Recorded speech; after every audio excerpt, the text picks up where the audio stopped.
Baadhi ya wanawake wanajaribu kutafuta ujauzito, lakini wanafanya makosa haya kila siku bila ya wewe mwenyewe kujua.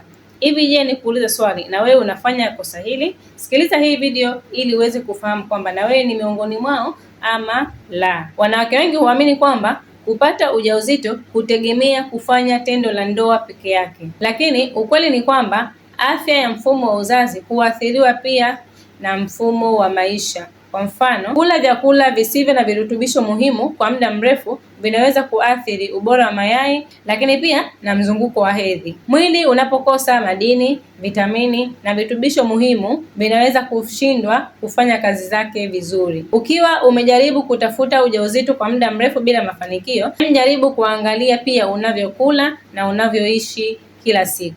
Lakini pia nimewasaidia wanawake wengi sana ambao wanapitia changamoto ya kushindwa kubeba ujauzito kwa kutumia package ya mwezi mmoja na wameweza kubeba ujauzito. Kama wewe ni mhanga wa changamoto hiyo, unaweza kuwasiliana nami moja kwa moja ili niweze kusaidia.